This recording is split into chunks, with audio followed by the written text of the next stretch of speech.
Friends, if you want to watch a spine-chilling thriller that is guaranteed to leave you speechless, then you must like this video because today we're going to talk about a film that shook audiences around the world. Megan is Missing released in 2011. If you're visiting our channel for the first time, don't forget to subscribe because we bring you all the updates, reviews, and in-depth breakdowns of the most talked about movies. So sit back, relax, and watch this video till the end because today's movie is not just entertainment. It's a disturbing and powerful cinematic experience you won't forget. In this video, we're going to cover everything you need to know about Megan is Missing. What is this movie all about? Why is it so controversial? Where can you watch it today? Whether you're trying to find it on an OTT platform or a satellite channel, we've got you covered with all the viewing options. We'll take a closer look at how this film was made, the production details, the challenges the filmmakers faced during shooting, and how a low-budget independent film managed to make such a huge impact on pop culture. We'll dive into the technical department too. What kind of filming techniques were used, how the editing added to the realistic tone, what kind of music and sound effects gave the film its haunting atmosphere, and what went into the post-production process that made the final result so unsettling. We'll also talk about the budget of the film, how much it cost to make, and what kind of box office response and critical reaction it received after its release. And trust me, the numbers may surprise you. Now let's talk about the story itself. Megan is Missing is not your typical horror film. It's more of a psychological drama with found footage elements, based on real-life incidents. The film follows the story of two teenage girls, Megan and Amy, who fall into a dark and terrifying situation after chatting online with a stranger. I'll give you a short review of the storyline. Don't worry, no spoilers, just enough to make you want to watch it. We'll also break down what makes this story so impactful, so emotional, and so deeply disturbing. You'll see why this movie still sparks debate and discussions, even years after its release. We'll also discuss the cast and characters in detail. Who played Megan? Who played Amy? How did the actors prepare for such emotionally intense roles? We'll talk about the performances. What worked, what stood out, and how the actors managed to deliver such raw, believable portrayals that left audiences shocked and moved. This section will help you appreciate not just the story, but the hard work behind the scenes. And finally, we'll share some lesser-known facts about the film. Did you know the director was inspired by real events? Or that the movie was banned in several countries because of its graphic content? We'll cover all those shocking behind-the-scenes details and production secrets that fans of the movie would love to know. So, friends, if you're ready to explore a movie that pushes boundaries, raises awareness, and stays with you long after the credits roll, stay with us till the very end. Megan is Missing isn't just a film. It's a warning, a lesson, and a conversation starter. Let's begin the video. Alright friends, let's get into the deep and dark world of Megan is Missing. But be warned, this is not your average popcorn movie. The plot of this film unfolds like a slow-burning nightmare, and it plays with your emotions in a way that's raw, intense, and totally unforgettable.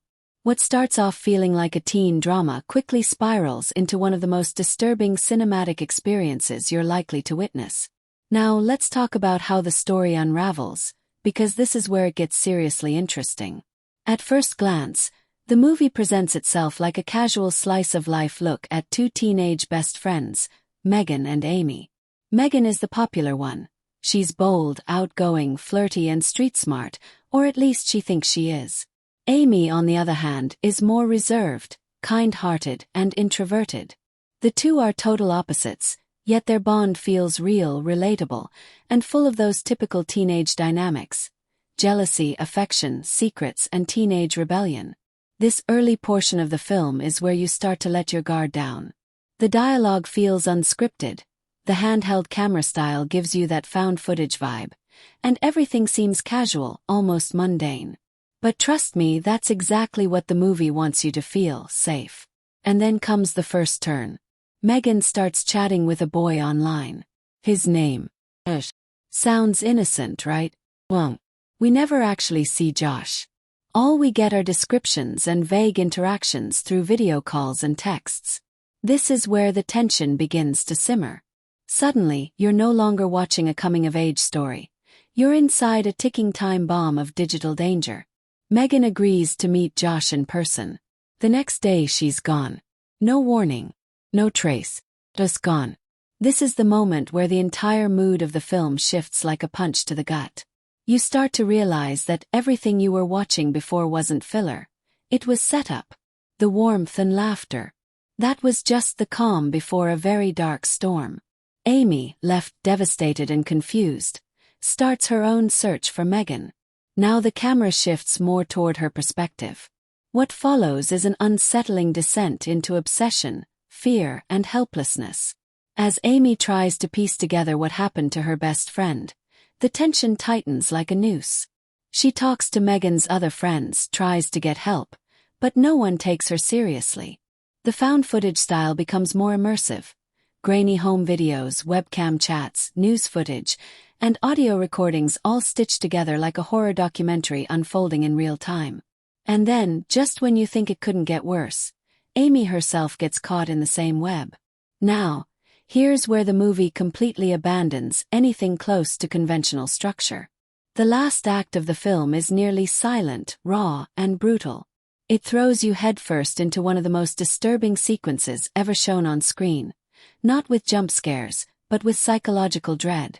You're no longer just watching a film. You feel like you're trapped inside it.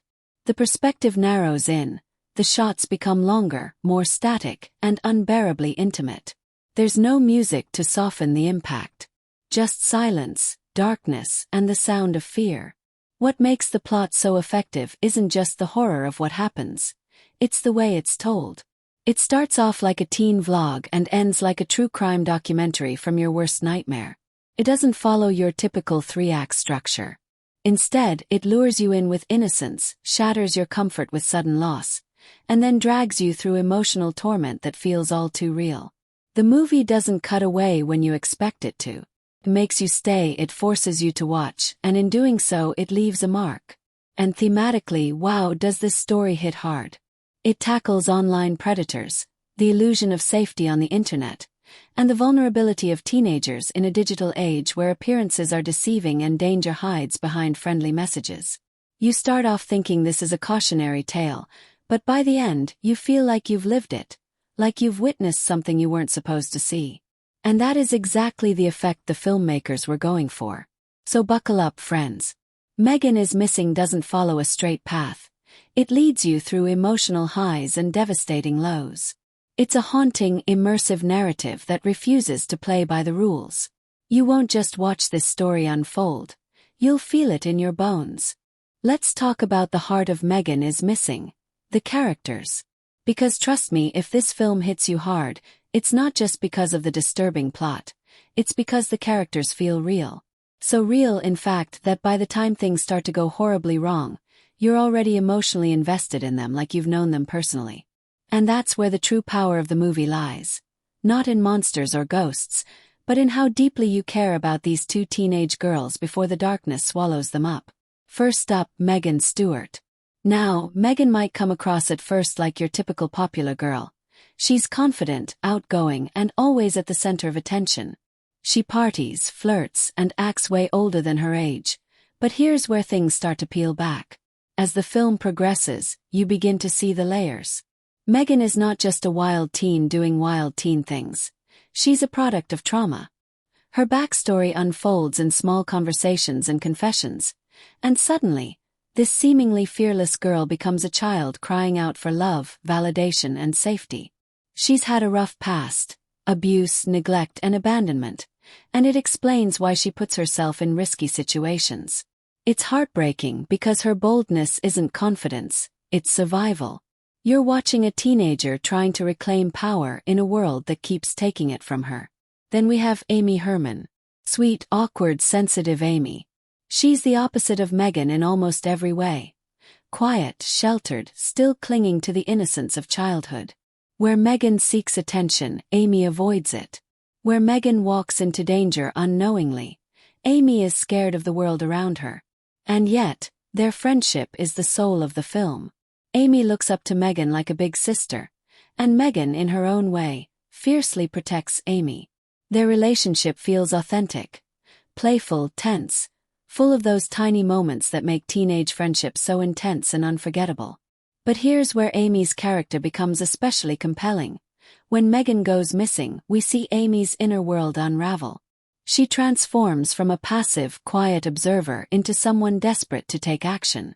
You can feel her fear, her loneliness, and her hope battling each other with every scene. And when she begins to experience the same fate as Megan, her raw vulnerability is almost unbearable to watch. Amy never really becomes brave in the traditional sense, but she becomes tragically aware. Her innocence is stripped away, and all that's left is the truth, and it's devastating. Now let's talk about the characters we don't see much of, because even that says something. The adults in this film are almost invisible. Parents, teachers, police. They're barely present, and when they are, they're dismissive, distracted, or clueless. This absence adds to the feeling that these girls are navigating a dangerous world completely alone. And then there's Josh, the so-called boy Megan meets online. We never see his face. He's just a voice, an idea, a manipulation machine. And that's what makes him so terrifying, because he represents every predator hiding behind a fake profile picture.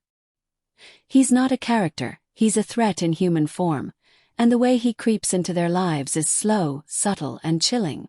Character arcs in this movie aren't about growth or redemption. They're about exposure. We don't watch the characters change into something new. We watch their masks fall off. Megan goes from a popular party girl to a damaged, vulnerable teenager begging to be heard. Amy goes from an innocent observer to a silent victim who finally understands the darkness Megan was trying to escape. Their relationship doesn't just shape the story, it is the story. Without their connection, none of it would matter. It's their bond that makes the horror of what happens feel so personal. So if you're thinking this is just another teen horror flick, think again. These characters are written to feel like real people. Flawed, emotional, brave, scared. And that's exactly why the story hits so hard. You're not just watching them from a distance. You're right there with them, feeling every heartbreak, every mistake, every moment of fear. And once the story ends, they don't just disappear. They stay with you. Let's talk performances in Megan is Missing, because oh boy, this is where the film punches way above its weight. No A-list stars, no flashy cameos. Just raw, unfiltered acting that feels so real, you might forget you're watching a movie. Seriously, the performances are the backbone of this film. The horror isn't in makeup or effects. It's in the eyes, the voices, the silence. And the two leads. Absolutely essential to why this film hits like a freight train. Let's start with Amber Perkins, who plays Amy Herman. This performance is a masterclass in quiet devastation. Amy is soft-spoken, awkward, and uncomfortable in her own skin, and Amber nails that without ever feeling like she's acting. From the very first scene, you believe this girl is real. Her facial expressions, her body language, the way she interacts with Megan, even the pauses in her speech, it all feels natural. But here's where she truly shines. When the fear sets in. Watching Amy unravel emotionally is one of the most painful and honest things you'll ever see in a horror film. She doesn't have a big, over-the-top meltdown. The subtle creeps up on you. Her eyes say it all. Her trembling voice, the way she clings to hope, the way she breaks down little by little. It's absolutely crushing. The final portion of the film rests almost entirely on Amber's shoulders, and she carries it like a pro. There's a scene in total darkness with just her voice and her breathing, and it's one of the most terrifying things ever. Not because of what you see, but because of what you feel. That's her doing. That's talent. Now on to Rachel Quinn, who plays Megan Stewart. Let's be real, this role is not easy. Megan is a complex mix of confidence, trauma, charm, and deep emotional scars. Rachel captures all of that in a way that's both bold and heartbreaking. She plays Megan with the swagger of a popular teen girl, sure. But what makes her performance stand out is how quickly she can flip the switch and show you the pain underneath. There's a scene where Megan opens up about her past, and it feels like you've accidentally stumbled into something private, something you were never supposed to hear. That's how real it is. Rachel makes Megan human. Not a stereotype, not a plot device. Full, breathing, hurting human being. And when the danger starts creeping in, She plays fear like she's lived it. The final moments we see of Megan are haunting not because of what happens, but because of how Rachel performs it, with raw terror, vulnerability, and a desperation that makes your stomach turn. And the supporting cast. They may not have as much screen time, but they're carefully chosen and surprisingly effective. Most of them are played by lesser-known or first-time actors, which actually works in the film's favor. It adds to the realism. You don't get distracted by familiar faces. You just sink into the world. The boys at school, the friends, the parents in the background, they all contribute to the believable environment these girls exist in. Even the voice of Josh, the faceless predator, is perfectly cast. You only hear him, but that voice will make your skin crawl. Calm, calculated, friendly one moment, ice cold the next. It's terrifying because it's so ordinary. That voice could belong to anyone, and that's exactly the point. The best part about these performances is that they don't feel staged or polished. You won't find dramatic monologues or Oscar bait speeches here. What you get instead is something much harder to pull off: naturalism. It feels like you're watching real teens have real conversations, deal with real fears, and face real danger. The chemistry between Megan and Amy is especially strong. You buy into their friendship immediately. You laugh with them, cringe with them, worry about them.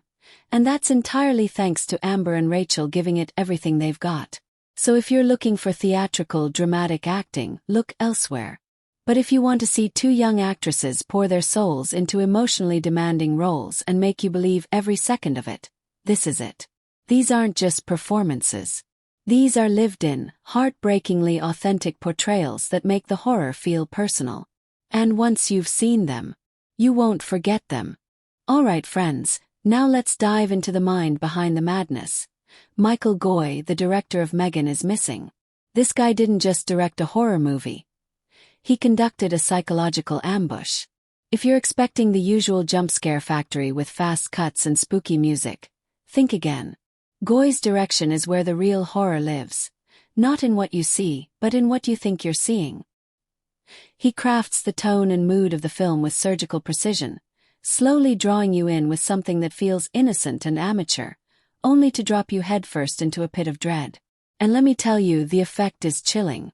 First off, the found footage style. Goy leans hard into this format, not just as a gimmick, but as a full-blown storytelling tool. The movie is made to look like a collection of webcam diaries, home videos, news clips, and cell phone footage. It's grainy, unpolished, awkward, and sometimes even boring. And that's exactly why it works. Feels real. Too real. Like you're watching someone's private life unfold on a screen you're not supposed to be looking at.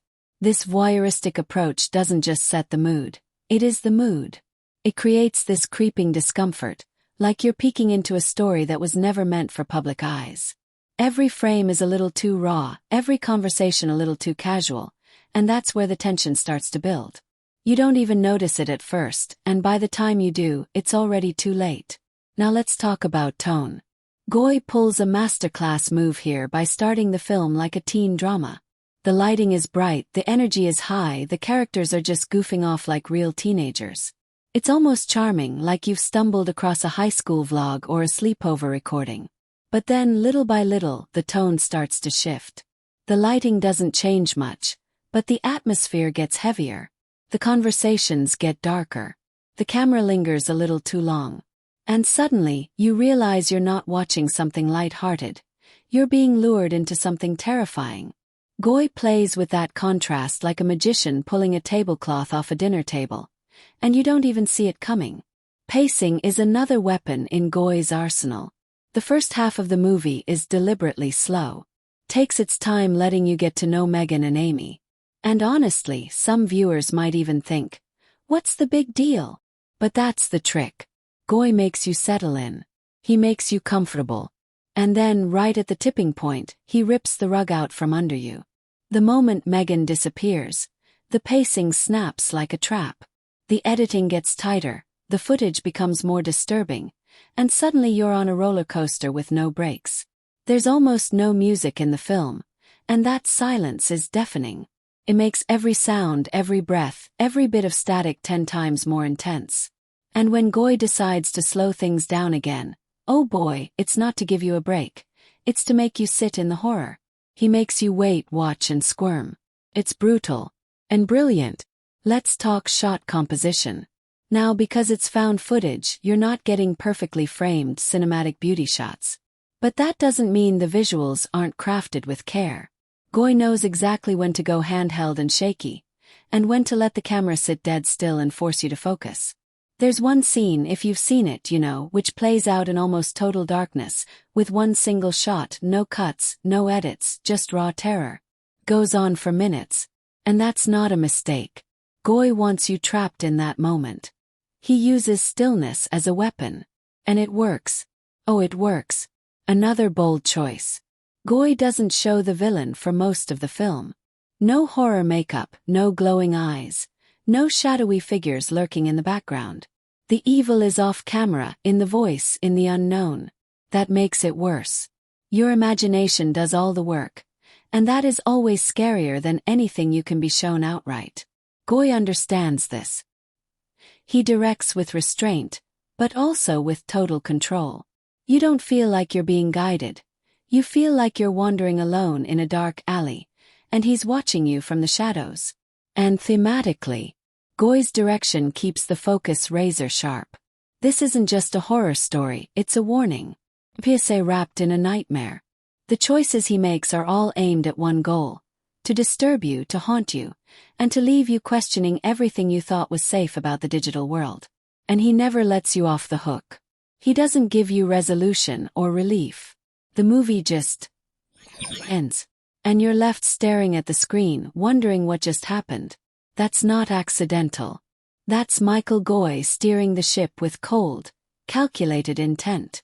So no, this is not your typical horror direction filled with flashy effects and dramatic soundtracks. Goy plays the long game. He gets under your skin with subtlety, with silence, with realism. And when he hits you with the horror, it's not loud or fast. It's slow, suffocating, and absolutely unforgettable. Let's get into the guts of Megan is Missing, the cinematography. Now, at first glance, you might think, wait, what cinematography? Because this movie isn't filled with sweeping drone shots or beautifully color-graded sunset montages. Nope, this film looks like it was shot on a teenager's webcam from 2007. And that is completely intentional. The cinematography here doesn't try to be pretty. It tries to be real, and in doing so, it delivers some of the most disturbing, tension-packed visuals you'll ever see. It's not about aesthetic beauty. It's about weaponizing simplicity to scare the life out of you. So how does it work? Let's start with the camera angles. Almost everything is framed from a webcam's eye view, a cell phone, or a handheld camera. What this does is immediately drop you into a sense of intimacy and vulnerability.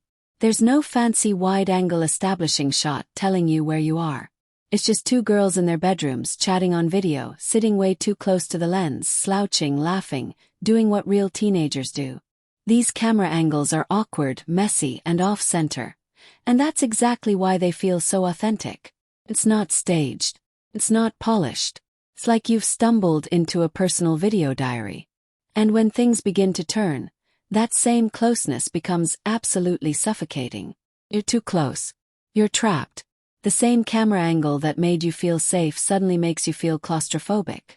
Now let's talk lighting, or more accurately, the lack of it.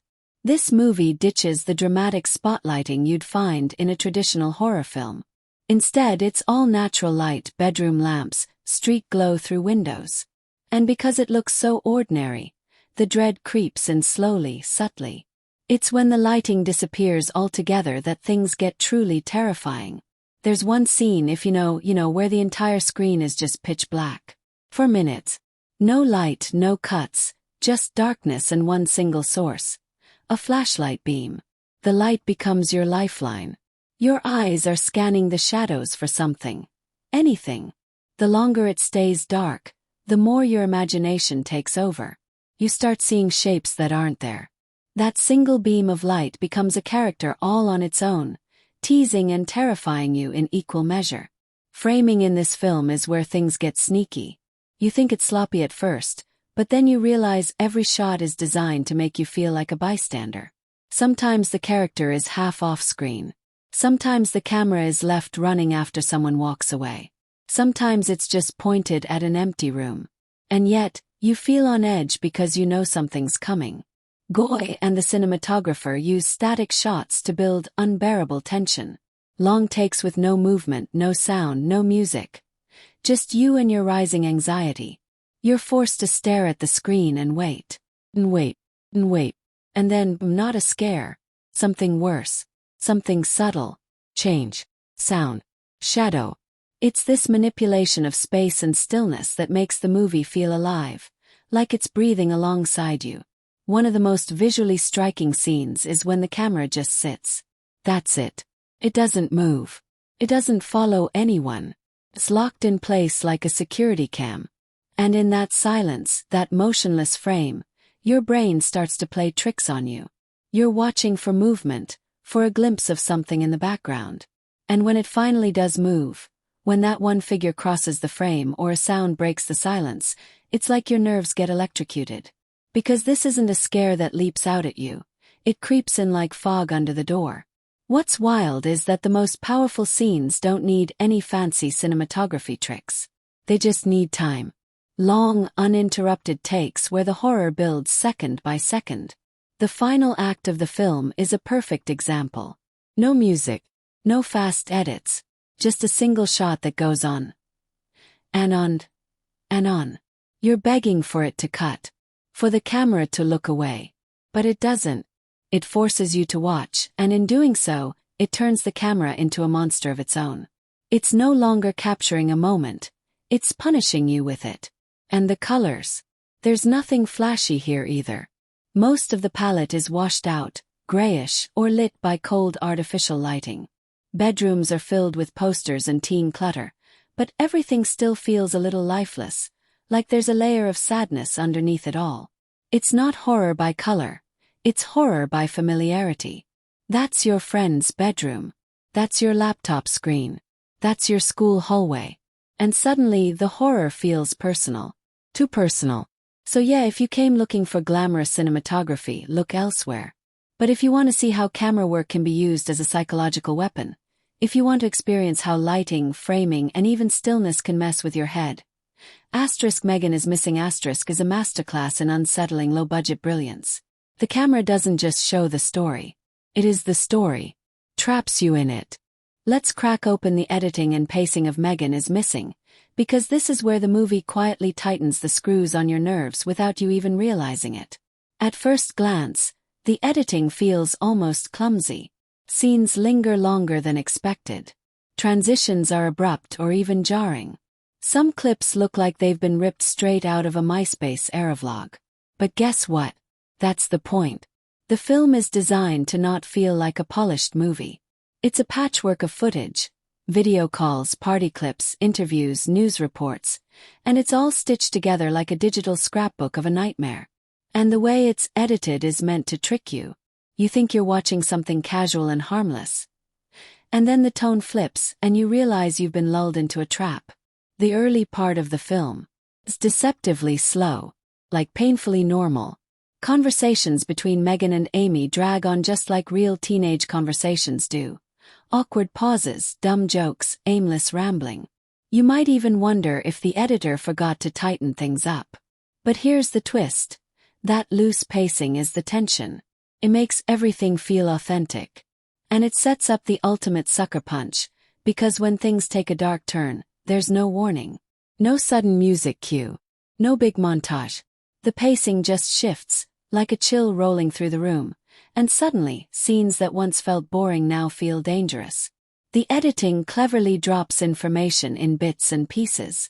You're always just one step behind what's really going on, which adds a layer of anxiety.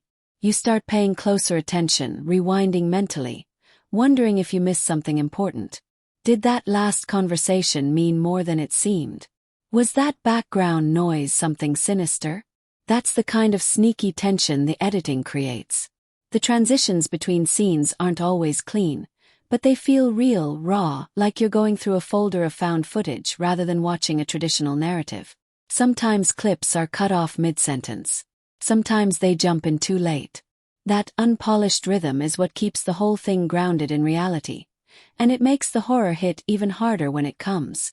Now let's talk about that final act, because the pacing here turns into a beast of its own. It's a complete shift in tone and structure. The movie goes from casual teen drama to full-blown psychological horror, and the editing reflects that. Gone are the playful scene changes and friendly chats. In their place are long, agonizing, uninterrupted takes. No cuts, no relief. Just the camera staring, sometimes in silence, as your stomach churns. There's one sequence, basically a found file being played back, that goes on for an uncomfortably long time. Doesn't rush. Doesn't give you an escape. It drags its feet on purpose, making you squirm and question why you're still watching. And that's the genius of it. The editor could have trimmed it down. They could have cut away. But they didn't. Because the horror isn't just in what happens, it's in how long it takes to happen. The pacing becomes a tool for emotional torture. You're trapped in real time, experiencing dread the way the character does. Another eerie editing trick. Silence. Dead space. Long pauses between clips. Scenes that fade to black and don't come back right away. That silence stretches time. You start to fill in the gaps with your imagination. The rhythm becomes uneven, unpredictable. There's no formula to it, which makes you feel even more vulnerable. You're used to jump scare timing, to 3-beat horror sequences. This film tosses that rulebook out the window and just leaves you hanging. And then there's the way the film ends. Not just the final scene but the editing of it. There's no build-up, no dramatic swell, no end credits playing over a sweeping score. Just ends. Abruptly. Like the footage ran out. Like something terrible happened and that was the last anyone ever saw. It leaves you staring at a black screen, your brain still racing, heart pounding, wondering what just happened. That kind of ending wouldn't work in a slick, tightly edited film. But here it hits like a punch to the gut. So no, Megan is Missing isn't edited to be stylish or smooth. It's edited to mess with you. The pacing isn't slow because it's lazy. It's slow because it wants you to let your guard down. The long takes, awkward silences, unedited footage, they all create an atmosphere that feels too close to real life. And when the fear finally arrives, you feel every second of it. The editing doesn't save you, traps you. And you realize too late that the film has been setting the tempo of your terror from the very first scene. Let's talk about the music, or the shocking lack of it, in Megan is Missing, because this is where things get interesting. You walk into most horror movies expecting a spooky soundtrack, right? Creepy violins, sudden stabs of sound for jump scares, maybe a moody piano motif that follows the main character around. But this film, it takes all that expectation, shoves it in a dark room and slams the door. Because the most powerful sound in Megan is Missing is silence. That's right. Silence isn't just used here. It's practically weaponized. You'll sit through scenes where there's no music at all, just the background hum of a room, the click of a keyboard, or the static buzz of a webcam. That kind of soundscape isn't just unsettling, it's real. It makes you feel like you're actually there, eavesdropping on something you shouldn't be seeing. And when silence stretches out longer than it should, it starts to get under your skin. You're waiting for something, anything, to break the tension. But instead of music swooping in to guide your emotions, you're left alone with your own anxiety. That silence becomes a character of its own, lurking in the corners, daring you to keep watching. Now, that's not to say the movie is completely music-free. There are small, subtle uses of sound scattered like landmines throughout the runtime.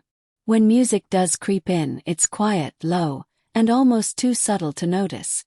It doesn't tell you what to feel. It suggests it like a whisper in the dark. And that whisper makes your skin crawl. Sometimes it's a soft ambient hum that slowly builds under a scene. Sometimes it's a sudden tonal shift that you only realize after it's already made your heartbeat spike. The music here doesn't jump out. It slips in sideways like something sneaking up behind you. And then we have the moments where sound, or the lack of it, is used to rip your nerves to shreds. There's a particular scene near the end. If you've seen it, you're already flinching just thinking about it. where the sound is so raw, so real, that you almost forget you're watching a movie. There's no score at all. Just breathing, struggling, desperate noises. The absence of music in that scene is what makes it unbearable. Because in a traditional horror film, the score would swell. It would tell you when to be afraid and when it's safe to breathe again. But here, the silence doesn't give you that courtesy. You're stuck in the moment, fully exposed. No music to shield you. No melody to distance you from the horror. Just pure, unfiltered dread. If you're hunting for standout musical compositions or recurring themes, you won't find them in this film. This isn't that kind of movie. The filmmakers didn't want a soundtrack that distracted you or made things feel cinematic. They wanted it to feel like reality. And in real life, there's no score guiding your emotional journey. There's just what's happening right in front of you, raw and terrifying. And in Megan is Missing, that choice makes everything feel way too real. There's something genius about how silence and sound are placed here. The quiet moments lull you into a false sense of comfort. The few pieces of music that do show up are soft, almost forgettable, until they're not. Because when the final act hits and everything falls apart, your ears suddenly become hyper-aware. You start noticing every creak, every bump, every breath. And the absence of music becomes a loud, echoing scream that never actually comes. In the end, what makes the sound design of Megan is Missing so disturbing isn't what you hear. It's what you don't. The soundtrack doesn't play second fiddle to the story. It vanishes into it, making every moment feel unnervingly close to real life. The silence pulls you in. The tiny sounds keep you on edge. And when the horror finally unfolds, your ears are just as traumatized as your eyes. You don't get relief through music. You get trapped in a soundscape that feels uncomfortably intimate, like being stuck inside a nightmare that refuses to wake you up. Let's dive deep into the themes of Megan is Missing, and spoiler alert, this movie is not here to play around. It's not just a horror film. It's not just a found footage experiment. It is a full-on gut punch wrapped in a digital PSA. Underneath all the grainy webcam footage and awkward teen conversations, this film is screaming about danger, vulnerability, and the terrifying consequences of ignoring red flags. If you thought this was just going to be a spooky movie night flick, surprise, you're about to get a lesson you'll never forget. So, what's at the heart of it all? The internet. Yep, the glorious World Wide Web, social media, chat rooms, video calls. All the things that connect us. The film zeroes in on how those tools, especially for teens, can double as traps. It holds up a magnifying glass to the digital world and says, "Hey, look closer. This isn't all likes and DMs." One of the strongest themes here is online predators and how easily they manipulate young, trusting minds. The terrifying part. It's done in the most casual, believable way possible. A new friend request. Private message. A bit of flattery. A blurry profile picture. The film doesn't go for theatrics. It shows how subtle and ordinary the danger can look, which makes it hit way harder. There's no creepy music when the predator shows up. Just a conversation. And that's scarier than any jump scare. Another huge theme is trust, or rather, how easily trust can be misplaced. Megan is looking for connection, attention, someone who understands her. Amy just wants to support her friend. They're both operating on instinct, on emotion, on the belief that they're making safe choices. And that's what's so brutal. The film doesn't blame them. It shows you how the system fails them. Parents, teachers, the community. They're all in the background, either too distracted or too uninformed. The message hits hard. Danger doesn't always kick down the front door. Sometimes it sneaks in through a chat window while everyone else is busy. There's also a raw, uncomfortable exploration of trauma, especially when it comes to what young girls endure and how society treats them. Megan, for instance, is labeled and judged harshly, even though she's clearly crying out for help. Her backstory, her abuse, her search for love, her risky behavior, is never glamorized. It's portrayed with a grim honesty that forces the audience to confront how easy it is to dismiss girls like her. The film asks a very pointed question. How many Megans are out there right now, and how many of them are being ignored? It doesn't offer easy answers. Just forces you to look. Then there's Amy, who represents innocence and caution, and yet she still ends up in danger. That's another layer to the theme. It's not about being naive or reckless. Even the careful ones can get caught in the web. The film drives home the point that predators don't care who you are. They just look for an opportunity. And sometimes, even when you do everything right, things can still go terribly wrong. That kind of message stays with you long after the credits should have rolled. Peer pressure, social validation, and the obsession with popularity are also woven into the story. Megan wants to be liked, to be seen. Amy wants to fit in, even if it means sticking by someone who's spiraling. That toxic dynamic plays out in so many real-life friendships. The film shows how social cliques, bullying, and reputation politics can push teens into dangerous emotional corners. And the worst part, the adults are basically invisible. The ones who should be watching aren't. The ones who could intervene don't. The film doesn't scream this message. It just quietly shows you how it all unravels when no one's paying attention. And let's not forget the final haunting message. What happens when it's too late? That ending doesn't pull punches. It shoves your face into the consequences and dares you to look away. The silence, the stillness, the lack of closure. It's not about entertainment anymore. It's about impact. The film wants you to walk away shaken, and it achieves that through the relentless honesty of its themes. So yeah, Megan is Missing doesn't just dip its toe into serious issues. It dives in headfirst and drags you down with it. It doesn't lecture, doesn't preach. It just shows you a story that could happen and probably has. It's a brutal, sometimes clumsy, but unforgettable delivery of a message. This world can be dangerous, especially for the vulnerable, and pretending it's not only makes it worse. Whether you like the film or not, its themes will chase you long after the screen goes dark. When it comes to Megan is Missing, the visual effects aren't the kind of flashy, high-budget extravaganza you'd find in a superhero film, and that's exactly what makes them so effective. The movie's charm, or should I say its horror, lies in its raw, unpolished nature. This isn't a film trying to dazzle you with CGI or digital wizardry. It's here to make you feel like you're peering into something real, something unsettling. The visual effects take a backseat to the story, and in doing so, they're subtle yet crucial to the atmosphere. Let's talk about practical effects first. In a film that's all about found footage, the beauty lies in the authenticity of what you're seeing. The practical effects, such as the setting of Megan's room, the handheld camera movements, and the way certain scenes are framed, don't stand out as special effects. Instead, they blend so seamlessly with the footage that you almost forget they're there. The simple act of Megan walking through her house with a camera feels natural, and when the tension rises, you feel it because everything looks so normal. The effects aren't there to wow you. They're there to make you uncomfortable by presenting a world that looks just like yours, except for one crucial difference. Something's gone horribly wrong. Now, don't get it twisted, there are a few moments where the digital effects come into play, and it's all about making the horror feel immediate. Take, for example, the grainy, distorted images that appear on the screen as the film moves toward its darker moments. Those effects aren't about making things look sleek or shiny. They're about heightening the sense that you're watching something deteriorate, something corrupted. When the visuals begin to distort, you're not just watching the plot unfold. You're feeling the breakdown of safety, the unraveling of the world you thought you understood. The lack of smoothness, the loss of clarity in those moments, creates an eerie sense of disintegration, like you're losing grip on reality itself. The digital elements are used sparingly but with precision.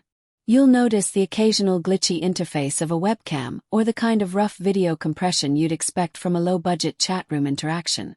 These digital hiccups aren't there for show. They reinforce the feeling that the characters are constantly under the eye of some unseen observer. In a movie that deals with internet predators and online manipulation, the digital glitches feel eerily appropriate. They're not designed to be visually exciting. They're there to remind you that the characters are never truly in control of the situation. But where things get really interesting is during the most intense scenes, especially in the final act. This is where the effects, both practical and digital, merge in a way that heightens the emotional impact. Without giving too much away, Let's just say that the filmmakers use a combination of lighting, camera work, and subtle digital distortion to create a sense of isolation.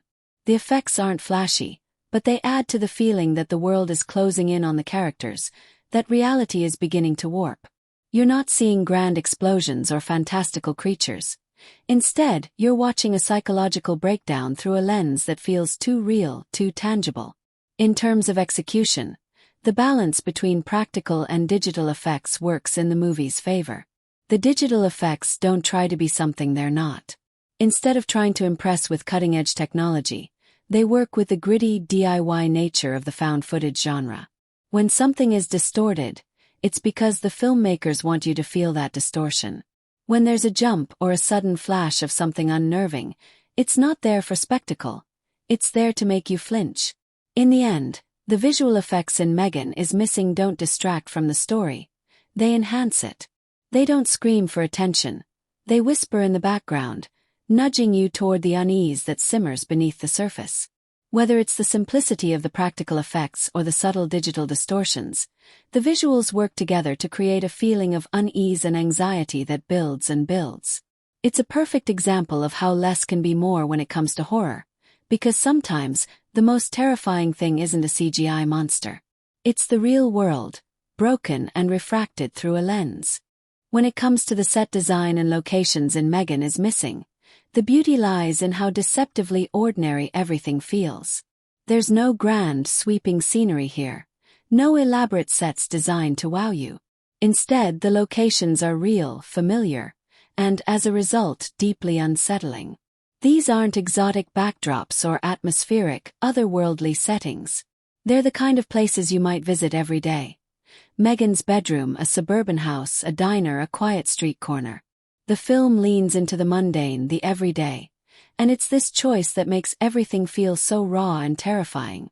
Megan's bedroom is the perfect example. It's not a sleek, polished set. It's a lived-in, cluttered space that you could easily imagine a real teenager inhabiting.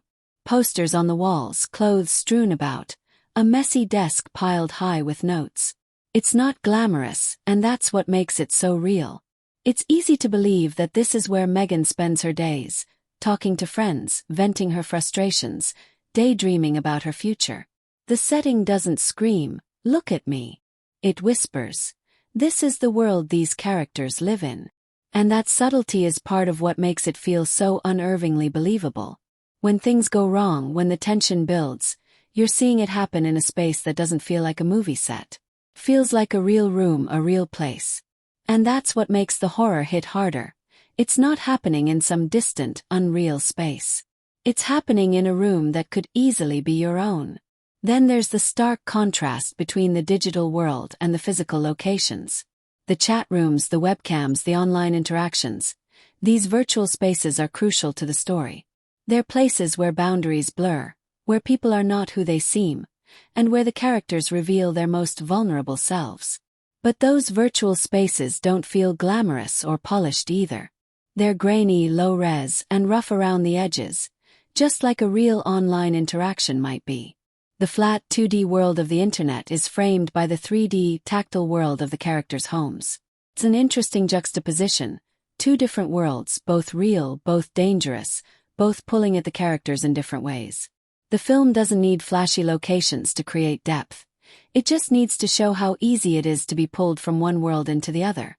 The diner where Amy meets Megan, the empty streets, the houses, they're not extravagant, but they are essential. The locations are the backdrop to the story, and they don't need to be anything more than what they are. The suburban neighborhood, with its quiet streets and houses that all look the same, adds to the feeling of a normal world gone wrong. Everything's the same until it's not, and the horror is in how easily you can slip into that dark reality. It's not a haunted house or a creepy mansion. It's the house down the street. It's the diner you've passed 1,000 times. It's the place you think you know. And that's where the true terror lies, when the places that feel safe suddenly aren't. The film also uses its locations to isolate the characters. When things take a darker turn, the settings shrink.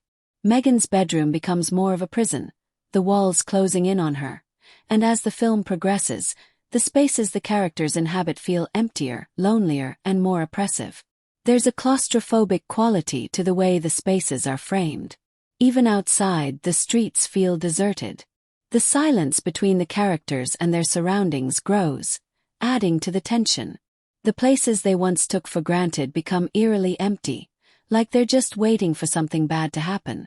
In the final act, as things spiral out of control, the settings grow even more barebones. The starkness of the locations emphasizes the horror that's unfolding. It's as if the production design stripped everything away, leaving only the essentials. The clean, simple backgrounds become more haunting the longer you look at them. And it's in those quiet moments, the empty rooms, the desolate streets, that the horror isn't just in what you see. It's in what's missing. All these locations, these everyday suburban backdrops, don't just serve as physical settings. They're characters in their own right. They ground the story in a world that feels normal, which makes the chaos that eventually erupts feel that much more jarring. The film isn't concerned with ornate sets or intricate details. Instead, it focuses on creating a world that looks like your world, so when things go horribly wrong, you realize just how close that horror really is. It's not in some far-off fantastical place. It's here. It's now. And the way the film uses its locations is one of the key ways it builds that dreadful sense of realism. When it comes to the dialogue in Megan is missing, forget the idea of clever one-liners or snappy exchanges. This isn't a movie that's aiming for wit or cleverness. Instead, it leans into the raw, often awkward, sometimes painful way that real teenagers speak. The dialogue feels so natural, so real, that you might find yourself cringing because it's almost like you're eavesdropping on conversations you'd rather not overhear. But that's what makes it work so well. Take the interactions between Megan and Amy, for example. The way they chat about boys, school, and their lives feels like you've just walked in on a private conversation. There's no attempt to over-dramatize their words. They banter like real teenagers, which makes the eventual horror all the more jarring. Megan's vulnerability comes through in the way she speaks, in her random comments and off-the-cuff remarks. It's not scripted to sound profound or wise. It's just a girl trying to make sense of the world, slipping in moments of real emotion between trivialities. That's what makes the film hit home. The dialogue is messy, just like life. Then there's the use of internet lingo and chat room speak, which is where the script really nails the tone of the era. The awkward pauses, the too long messages, the delayed responses, the abbreviations. It's all there, making the online interactions feel like something you've seen or even been a part of. These moments don't have the slickness of a polished script. Instead, they feel clumsy and awkward, which adds to the realism of the situation. The dialogue during these exchanges is uncomfortable and sometimes eerily normal, which plays into the horror. The predator on the other side of the screen doesn't need to say anything extreme. A simple "hey, you look cute" is enough. The script doesn't need to over-explain the situation. It just lets the dialogue do the heavy lifting. The unease comes from the ordinariness of it all. And let's not forget about the emotional weight the dialogue carries when the stakes get higher. As the story unfolds, the characters start to speak less, and their words become more loaded with meaning. The light, trivial chatter they once had falls away, and in its place, there's this growing silence. The words become harder to find. It's not because the dialogue isn't there. It's because what's left unsaid feels more important than what is said. The empty spaces between the lines start to speak louder than any words on the page. You don't need a dramatic monologue to understand the pain that's unfolding. It's the silence, the hesitation, and the inability to express what's really going on. The script also uses tension in its dialogue. There are moments when the conversation just hangs in the air, stretched taut, and you can feel the tension building. These aren't the big, dramatic scenes where people are yelling at each other. It's the quiet moments, the soft, almost mundane words that carry the weight of everything that's about to happen. There's an eerie calm in the way the characters speak as they get closer to the edge of their fates. But what really stands out is the sense of impending doom that creeps in through the dialogue. It's not loud or in your face. It's subtle. It's in the way Megan says goodbye, or the way Amy seems to be losing grip on her own words. When things start to go wrong, the dialogue doesn't try to make you feel every ounce of horror through screaming or intense confrontations. Instead, it just becomes quieter. The lines become sharper in their simplicity, leaving more room for the audience to fill in the gaps with their own dread.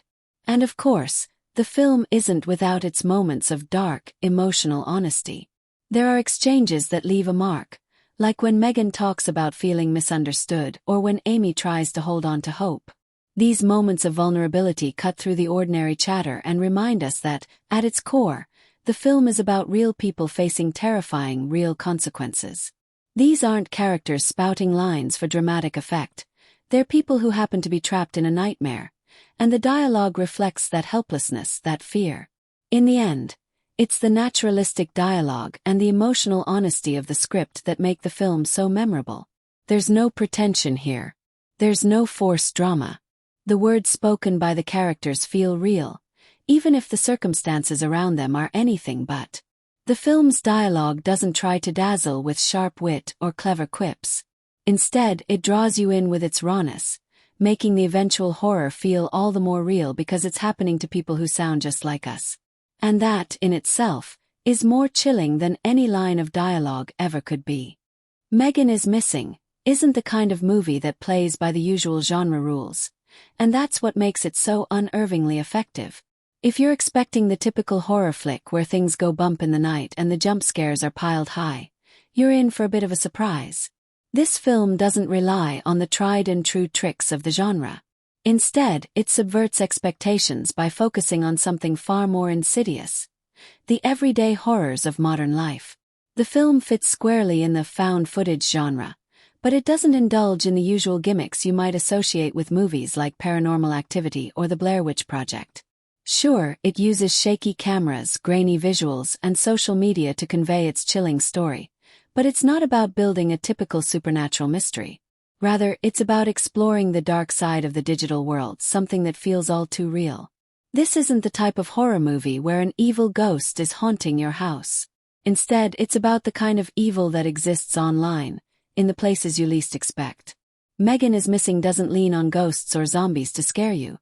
It plays on the real-life dangers of online predators, social media dangers, and the terrifying ways the internet can be used to manipulate and harm people. While the horror genre often centers around violence, gore, and shocking twists, Megan is Missing goes a different route. There's a sense of dread that builds slowly, not through gruesome scenes, but through the unease of watching two young girls navigate a world where the biggest threat is the one lurking behind a computer screen. There's no over-the-top violence in the early parts of the film. Instead, it's all about tension. It's about the quiet creep of danger. The horror doesn't punch you in the face. It slips under your skin, and that's where it gets you. And that's what makes it so unsettling. The film doesn't need to rely on supernatural frights to scare you. It's got something far worse, something that could be happening right now in your own world. The pacing is also worth noting. Most horror films like to amp up the tension quickly, giving you a rush of excitement or fear. Megan is Missing is different. Takes its time. It lets you get comfortable with these characters.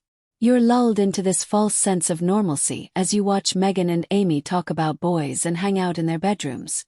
The first half of the film doesn't scream horror at all. Instead, it's a mix of drama and teenage angst. This is the part where the film builds the false security that will make the horror that much more jarring when it finally hits. There's no rush to get to the scary part. The film lets you settle in with the characters, making you care about them before things take a dark turn. And when they do, it's brutal. The slow build-up makes the eventual collapse of safety feel all the more terrifying. Then there's the way the film balances its genre conventions. Instead of leaning on gore or gruesome imagery to shock you, it uses a more psychological approach to terror. Sure, the climax is shocking, but it's the emotional weight that gets you, not the blood. The way the film makes you feel the loss of control, the growing isolation of the characters, and the helplessness of their situations is what stays with you long after the movie ends. It's the kind of horror that doesn't need to make you jump, it makes you think, and that's what makes it so haunting. One of the film's most refreshing subversions of the genre is its treatment of the internet and social media. In a world where so many films use technology as a gimmick, Think of the endless, haunted phone stories. Megan is missing takes a more grounded approach. It shows how the internet can be a weapon, used to manipulate, trap, and exploit. The film taps into the very real fear of online predators, showing how easily they can slip into people's lives under the guise of friendship or love. It's not just a random scary story. It's a modern horror that plays on the anxieties of today's digital age. The characters' reliance on chat rooms and webcams becomes their undoing, and the film makes the internet feel like a menacing, lurking presence, a world just beyond the screen that you can never quite escape. The film also doesn't feel the need to inject humor into the story. There's no comic relief to take the edge off. And while some might miss that lightness, it only adds to the oppressive atmosphere of the film. This isn't a story that wants you to feel comfortable or entertained. It's here to make you feel disturbed, to challenge your perceptions of safety, and to show just how vulnerable we all can be when we let our guard down in a world that's increasingly digital and disconnected. In the end, Megan is Missing doesn't follow genre conventions. It bends them, twists them, and ultimately makes them work for its own purposes. It takes the familiar found footage approach, but instead of relying on paranormal activity or jump scares, it focuses on something far more terrifying. The horrors of modern life, the dangers that lurk just out of sight, and the terrifying reality that the things we take for granted, like the internet, can be weapons of destruction. The film is a chilling meditation on the darker side of the digital age. And it's that subversion of genre expectations that makes it unforgettable. Megan is Missing is far from just a horror movie. It's a sharp commentary on some of the most pressing social issues of today's world, particularly when it comes to online safety, the dark side of social media, and the vulnerabilities of young people in the digital age. But this isn't a movie that delivers its message with a heavy hand. Instead, it weaves these issues into the fabric of the story in a way that feels natural and hauntingly relevant, without ever feeling preachy or forced. One of the most significant themes the film addresses is the dangers of online interaction. The film shows how easily teenagers can be manipulated, particularly through social media and chat rooms, by predators who know exactly how to target their victims. The characters in the film, Megan and Amy, live in a world where the lines between online and offline blur, and that's where the danger lies. There's no more clear-cut real world and internet world. Megan's friendship with the creepy online guy, Josh, is presented as so normal at first, so casual, that it's almost easy to forget the potential dangers. That's what makes it so chilling. The movie takes an issue that feels like it could happen to anyone and thrusts it into a sharp, uncomfortable light. This isn't just a cautionary tale. It's a reality check about how much of our lives, especially for younger generations, are lived online. The film doesn't sugarcoat the harsh realities of teenage life either. Megan is presented as a regular teenager, full of insecurity and longing for attention. Her behavior might seem typical of a 14-year-old, curious, naive, and eager for affection, but it's also what makes her so vulnerable. The way Megan and Amy talk about their personal lives, their insecurities, and their dreams reflects a sense of youthful hope mixed with the darker undercurrents of their lives. Megan is just a girl looking for connection, not knowing that the very connection she seeks is what will lead to her undoing. The film doesn't shy away from showing how these kinds of emotional vulnerabilities can be exploited, and that's a powerful, sometimes uncomfortable message. In terms of social commentary, the film also touches on issues of trust, both online and offline. As Megan's online interactions become more intense, the lines between what's real and what's not become harder to distinguish. This is particularly important in a world where so much of our communication happens behind screens. Megan, like so many young people today, is using the internet as a way to express herself, but in the process, she's exposing herself to dangers she doesn't fully understand. The film shows just how easy it is for someone to create a false identity online and manipulate a vulnerable person. It's a statement on how, in our increasingly digital world, trust is something that can't always be assumed. You can't always tell who's behind the screen, and the film brings that point home with an unflinching, almost voyeuristic lens. Beyond online dangers, Megan is Missing also subtly critiques the way society handles the issue of missing children, especially in the age of social media. While Megan's disappearance is treated with horror and urgency, The film also points out how these kinds of events sometimes fade into the background once the initial shock wears off. The press coverage, the social media posts. Everything seems to be more of a fleeting spectacle than a lasting effort to address the larger systemic issues that allow predators to operate unchecked. It's a biting commentary on how we, as a society, can often become numb to tragedy, scrolling past posts of missing persons as we do with any other viral content, losing sight of the deeper issues that need attention. The film doesn't just focus on the dangers of the internet. It also explores the cultural expectations placed on young girls. Megan's life and choices are subtly framed against the backdrop of societal pressures about beauty, popularity, and relationships. She is constantly seeking approval from those around her, whether it's through the lens of social media or her relationships with boys. There's a sense that her self-worth is defined by the attention she gets online and the way she's perceived by others. This cultural critique is woven into the narrative seamlessly. The way Megan interacts with her friends and potential boyfriends highlights the deep insecurities many young people, particularly young women, face as they navigate adolescence in an online world. The film doesn't lecture on these issues. It shows them, raw and uncomfortable, in the everyday interactions of its characters. What Megan is Missing does particularly well is its handling of these sensitive topics without feeling exploitative. It doesn't use the trauma of its characters as a means of cheap shock value. Instead, it lets the real horror come from the situations that could, and in fact do happen every day. The dangers it portrays are terrifying because they feel so real, so close to home. This makes the social commentary all the more impactful. It's not some far-off concept. It's happening now in real time, and the film is a stark reminder of that. In the end, Megan is Missing is a social and cultural commentary that's not only relevant to the world we live in today, but also an unsettling glimpse into the dark side of the internet and how easily it can be used against vulnerable individuals.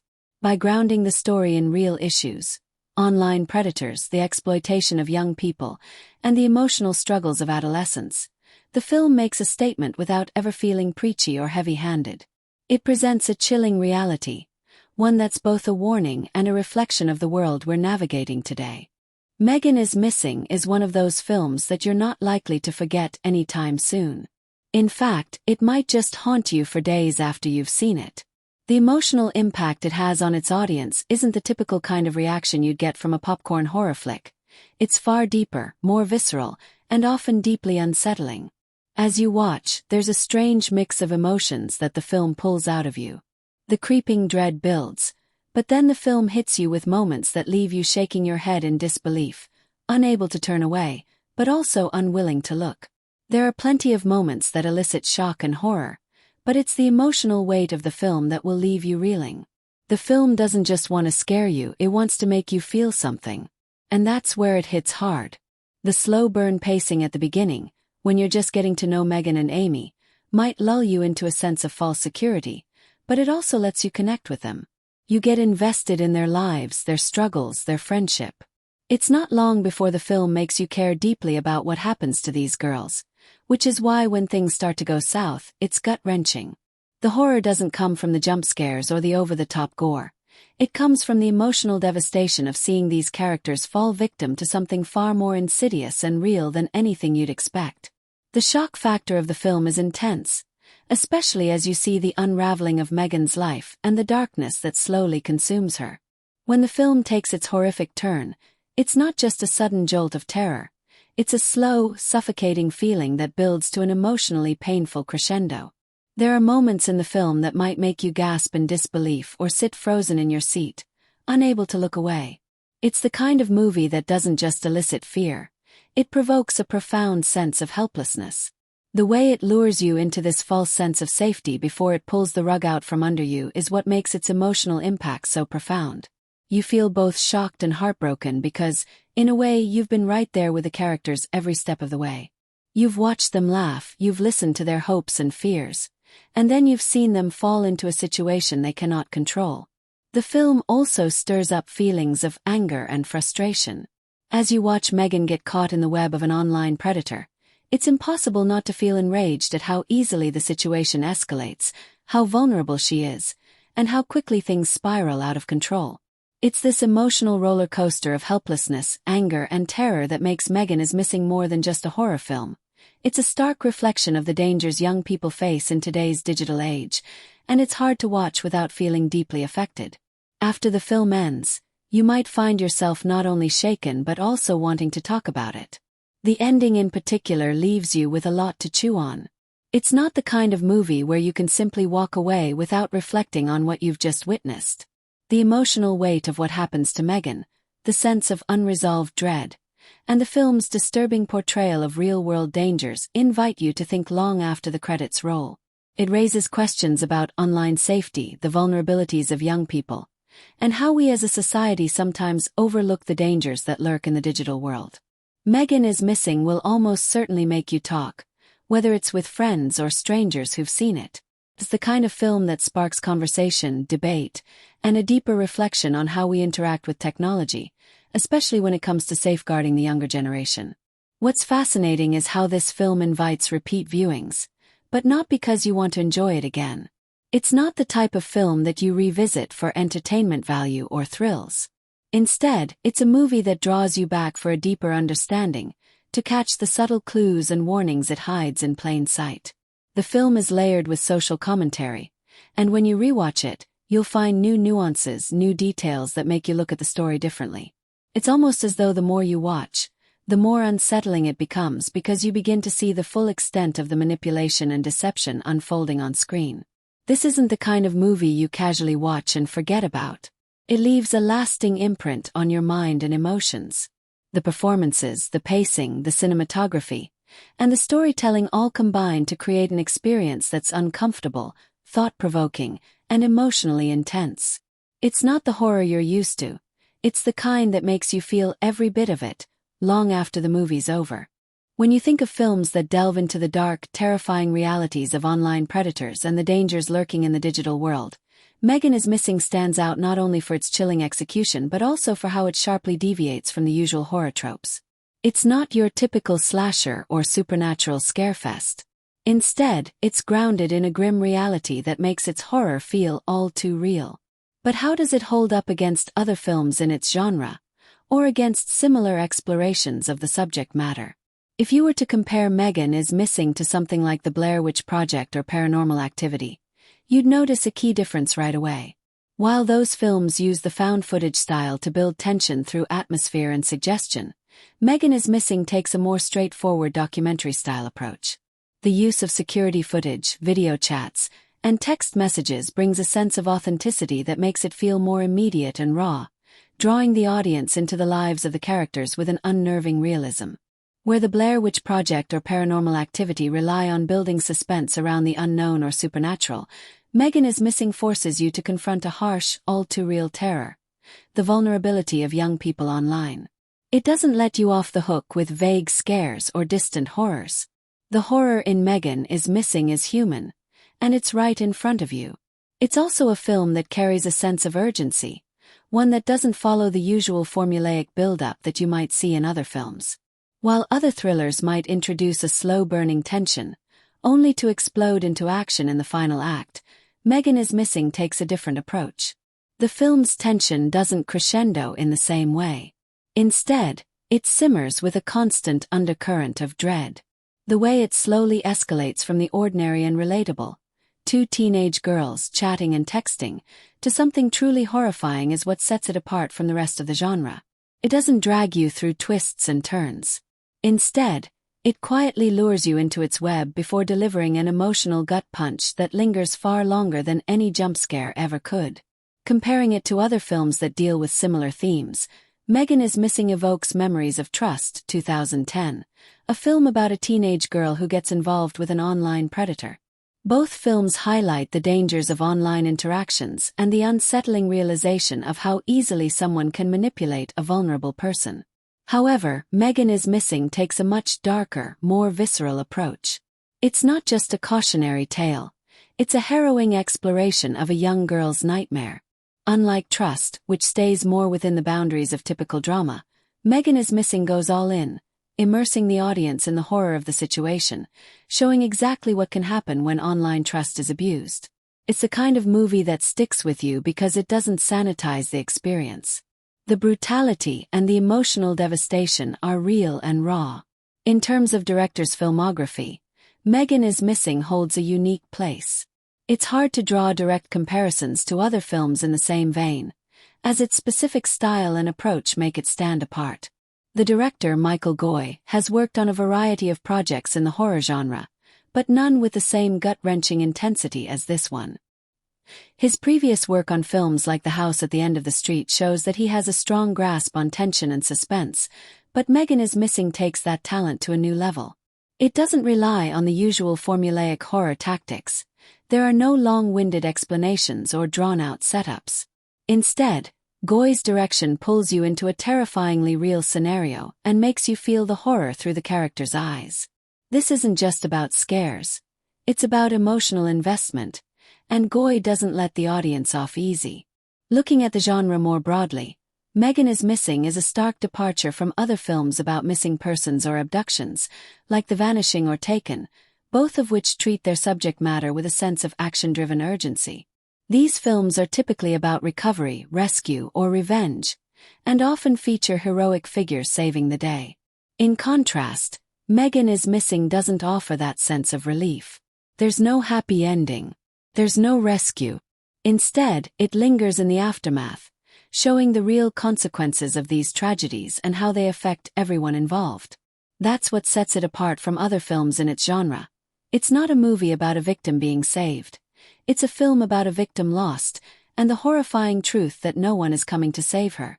If you're comparing Megan is Missing to other films that tackle the same emotional core, like Hard Candy or The Chaser, you'll see a similar exploration of the exploitation and manipulation of vulnerable people. But even then, Megan is Missing brings something different to the table. There's a distinct lack of control from the protagonist. Megan doesn't have the sharp awareness or the ability to fight back like characters in those films, and that gives her story a different kind of tragic resonance. It's a commentary not just on online predation, but on how unprepared young people are for the dangers lurking in places they think are safe. Ultimately, Megan is Missing doesn't just follow the well-worn formula of similar films in its genre. Instead, it delivers a chilling experience that feels less like a genre exercise and more like an urgent statement on the dangers of modern technology and online interaction. While it shares thematic similarities with other films, its unique narrative style, its brutal honesty, and its relentless emotional punch make it something that feels fresh, original, and hauntingly unforgettable.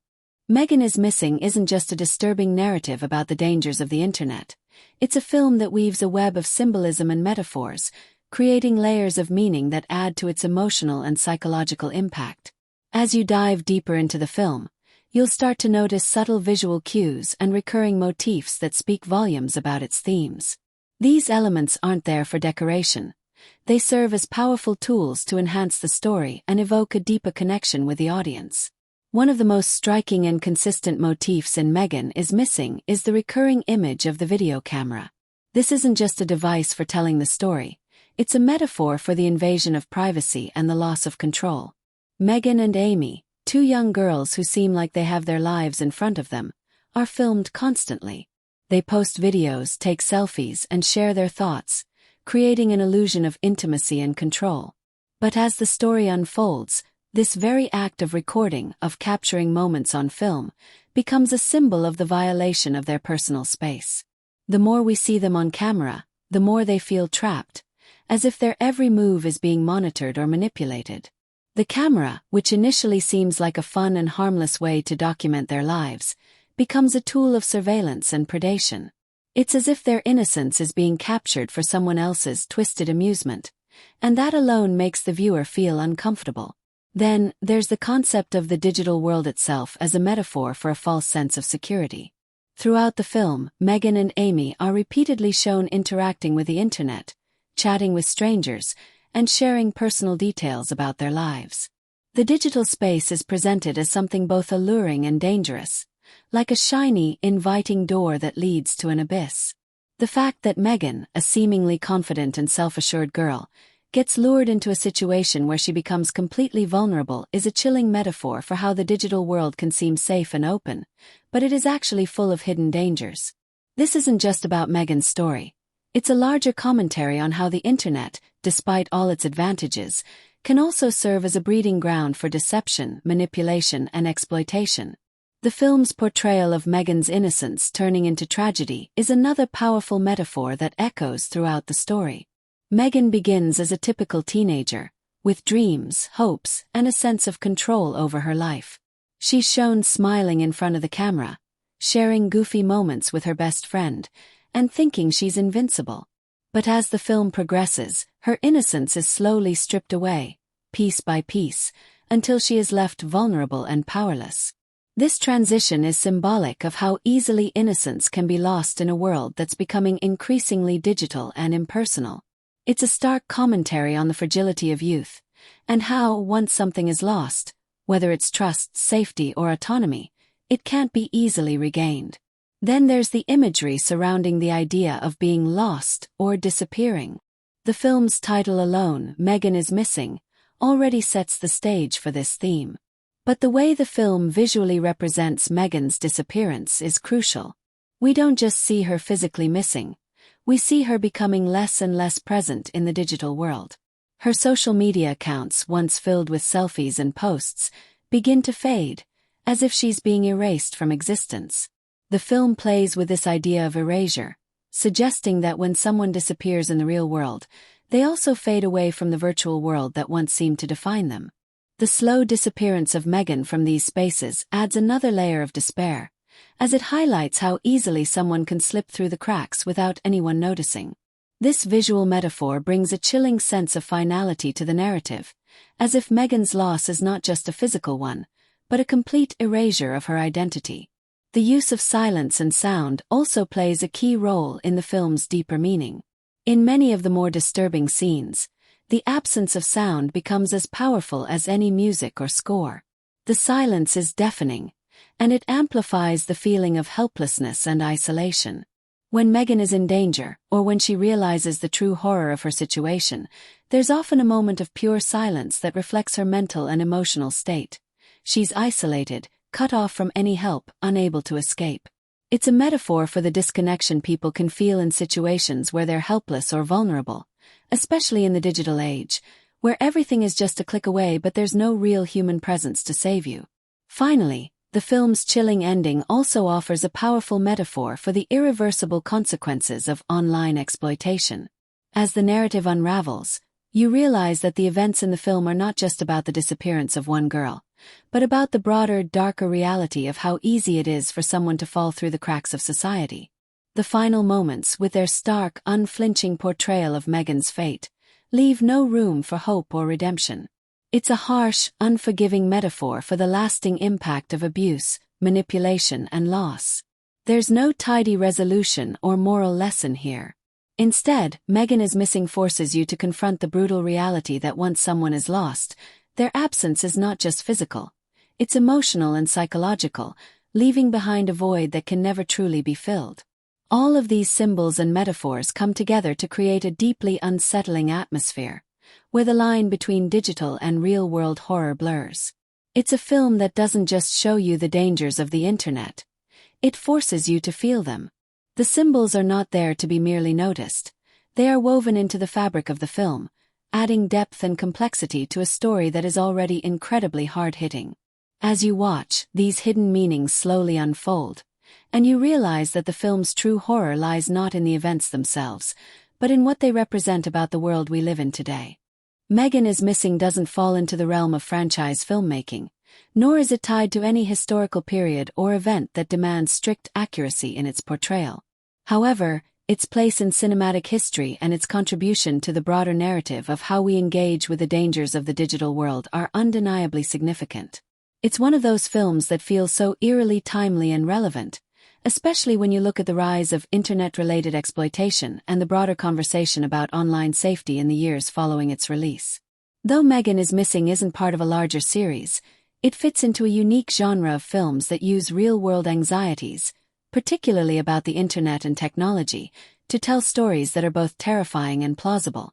The film taps into a specific cultural moment in the early 2000s when social media and online interaction were becoming an increasingly dominant force in daily life. In a way, it serves as a cautionary tale that capitalizes on this ever-growing online presence, contributing to a narrative that cautions viewers about the dangers of the digital landscape. Looking at it through the lens of films about the dangers of the internet and online predators, Megan is Missing contributes to a subgenre that delves into the darker side of digital interactions. While there had been films prior to it that touched on themes of digital predation, like Hard Candy, Megan is Missing brought a much more raw, visceral experience to the table. It takes a topic that was only beginning to gain widespread attention and transforms it into a chilling and unflinching narrative. You could say that Megan is Missing helped to push the conversation forward, emphasizing how vulnerable individuals, particularly young people, could be to the dangers of online predators, and highlighting just how easily someone could manipulate that vulnerability. From a historical context, while the film isn't about any particular real-life event or historical period, its themes are rooted in a very contemporary issue that continues to evolve. At its core, Megan is Missing is more than just a story about a missing girl. It's a reflection of the increasing presence of the internet in everyday life and the challenges that come with it. The film taps into the anxieties surrounding early 21st century digital culture, exploring how online spaces can blur the line between reality and fiction, safety and danger. The film's portrayal of internet interactions and social media culture, while extreme and unsettling, feels all too prescient in the years following its release. As we continue to grapple with the complexities of online communication, cyberbullying and predation, the film's historical context becomes even more apparent. It's a chilling reminder of how far we've come in terms of digital engagement, and how much further we have to go in terms of protecting vulnerable individuals online. Megan is Missing doesn't give a sanitized version of the dangers of online life. It dives straight into the depths of them, showing the real, terrifying consequences of interacting with strangers on the internet without fully understanding the risks involved. It's a stark, no-holds-barred film that doesn't try to sugarcoat anything, making it a standout in terms of how it approaches the subject matter. In comparison to other films that address similar themes, Megan is Missing stands as a more extreme and harrowing portrayal of online dangers. It doesn't pull punches when it comes to showing the fallout of Megan's decisions or the horrifying reality of her fate. While films like The Social Network or Her examine the complexities of digital relationships in more philosophical or introspective ways, Megan is Missing takes a darker, more grounded approach. It forces the audience to confront the brutal truth about the potential dangers that lurk online, a topic that, in 2011 when the film was released, was still only beginning to be understood in the way it is today. So, while Megan is Missing may not fit into the realm of a traditional franchise or historical film, its place in the larger cultural conversation about the internet and its impact on society cannot be overstated. It has a lasting relevance, not because it's part of a long-running series, but because it highlights a real and growing concern that remains just as urgent today. It's a film that captures the growing unease about how interconnected we've become in the digital age, and the horrifying consequences that can unfold when we let our guard down in an online world that seems, at times, too vast to comprehend. Megan is Missing didn't have the kind of big-budget, blockbuster production behind it that we see with major Hollywood releases. In fact, it was a relatively low-budget film, produced for an estimated $1.5 million. Considering its budget, you'd expect a modest production quality, but that's actually where Megan is Missing stands out. The film didn't rely on flashy special effects or big-name stars, and yet it managed to make an impact that transcends its financial resources. The lack of a huge budget didn't hinder its ability to create tension, horror, or an emotional punch. Instead, the film made the most of what it had, focusing on creating a raw, disturbing atmosphere that left a lasting impression on audiences. When it comes to the film's financial success, it didn't exactly make a huge splash at the box office. Megan is Missing didn't enjoy a wide theatrical release, and that's probably one of the reasons it didn't become a box office hit. Its limited release meant that it didn't have the kind of mass marketing or promotional push that many higher-budget films benefit from. In fact, the film initially flew under the radar for many people, only really gaining attention after its release on DVD and streaming platforms. In terms of traditional box office numbers, it's safe to say that Megan is Missing didn't rake in millions or become a financial juggernaut. However, the film's true impact came in the form of word-of-mouth and internet buzz. In the years following its release, Megan is Missing became something of a cult sensation, largely driven by online discussions and viral reactions. The film's shocking content and emotional intensity resonated deeply with viewers, who shared their experiences and reactions on social media, creating an organic marketing campaign that traditional advertising couldn't replicate. This kind of viral momentum helped the film find its audience, even if it didn't have the type of mainstream promotion that other films of its genre might have enjoyed. The marketing of Megan is Missing wasn't about high-budget ads or celebrity endorsements. Instead, it relied heavily on its controversy and word-of-mouth to gain traction. The film's disturbing nature and dark themes made it a talking point, especially among online communities who were eager to discuss the unsettling content and its portrayal of internet dangers. This viral buzz played a significant role in the film's financial success in terms of its later earnings through DVD sales and streaming. The conversation surrounding the film helped it maintain a cultural relevance that many other low-budget thrillers simply don't achieve. As for audience reception, Megan is Missing was polarizing. Some found the film's portrayal of internet predation to be unsettling and effective, while others criticized it for being overly sensational and manipulative. This mixed reception didn't exactly translate to blockbuster numbers, but it did ensure that the film remained a topic of conversation, keeping it in the cultural zeitgeist. Many viewers were shocked by the film's brutal realism, which undoubtedly contributed to its success in the long run. Despite its low budget, the film made a name for itself through its raw, intense depiction of a very real fear, the vulnerability of young people online. In the grand scheme of things, Megan is Missing wasn't a box office triumph. It didn't break any records or generate massive profits at the theater. But in terms of cultural impact and the way it has been embraced or debated by audiences in the years following its release, it could be considered a success. It's a reminder that sometimes, a film doesn't need to have a big marketing budget or a huge box office opening to make a significant impact. With the right amount of controversy, word of mouth, and a disturbing enough premise, a low-budget film like Megan is Missing can become a lasting part of film discussions and even achieve financial success in a more unconventional way. If you're looking to dive into the disturbing world of Megan is Missing, the good news is that it's readily available on various platforms, making it accessible to anyone brave enough to give it a go. Since the film didn't have a traditional theatrical run, it's found its audience through home viewing, streaming, digital rentals, and DVD sales. You won't have to search far to experience its chilling atmosphere, no matter where you are. The easiest and most convenient way to watch Megan is Missing is through streaming services. The film can be found on a number of platforms that cater to horror and thriller fans. Streaming allows you to experience the film without having to leave your couch or bed, depending on how tense you think it might get. Watching it at home gives you the freedom to pause, take breaks if you need to, and discuss the unsettling scenes with friends or family, because trust me, you'll want to talk about it after you see it. If you prefer renting films digitally, there are options to rent or purchase Megan is Missing on various online platforms. These rentals tend to be very affordable, making it an easy decision if you're hesitant about committing to a film you've heard mixed things about. You'll be able to watch it on your own terms. No theater distractions, no forced popcorn crunching. And let's be honest, Megan is Missing is the kind of film that demands your full attention, so a private viewing might actually be the best way to experience it. For those who are nostalgic or prefer physical copies of films, the DVD of Megan is Missing is still available. This option might appeal to collectors or anyone who wants to own a piece of unsettling cinematic history.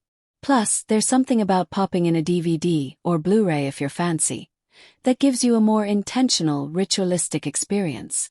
It's a different vibe than streaming or renting, and there's no risk of your internet cutting out during the most intense moment. Now, for the best way to watch this film. If you really want the full emotional impact and to feel the full weight of its atmosphere, watching it in a quiet, dark room is the way to go. Dim the lights, silence your phone, and give yourself over to the tension.